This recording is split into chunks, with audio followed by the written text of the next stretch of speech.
күн оқырмандар, 4 мамыр Ұлы Отан соғысы күні осыған орай сіздердің назарларыңызға Ұлы Отан соғысының ардагері Жүнісов Сұлтан, немересі Сұлтан Ризабек, менің атам Ұлы Отан соғысының ардагері тақырыбында естеліктерін ұсынады.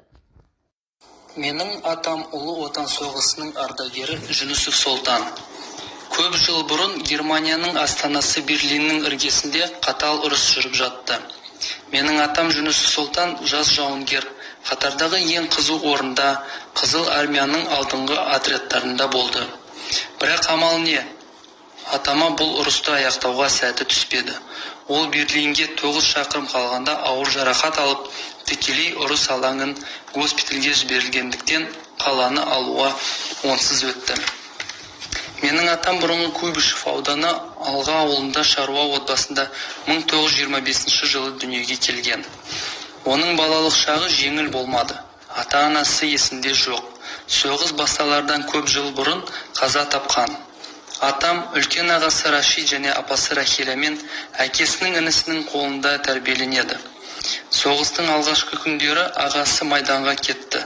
Көп ұзамай оның қайтқаны туралы қара қағаз келді.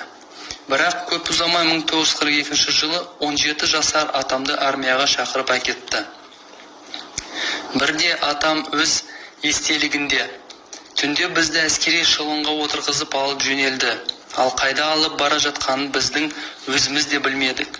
1-2 күннен кейін әлде бір орманның жанында түсіріп, біздің алдымызға бір төбе киімдер қойды және киінуге бұйырды.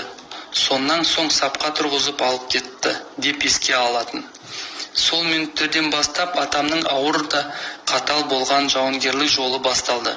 3-ші Беларусь майданының 13-ші дивизиясының құрамында жаяу әскер болды. Соғыстың 4 жыл ішінде Ресейде, Чехословакияда, Австрияда, Германияда болуына тура келді. Вена, Прага, Будапешт сияқты қалаларды азат етісті. Атам жауынгерлік ерлігі үшін 3-ші дәрежелі Ұлы Отан соғысы орденімен, ерлігі үшін, Германияны жеңгені үшін медальдермен, маршал Жуковтың және көптеген басқа юбилейлік медальдермен марапатталған.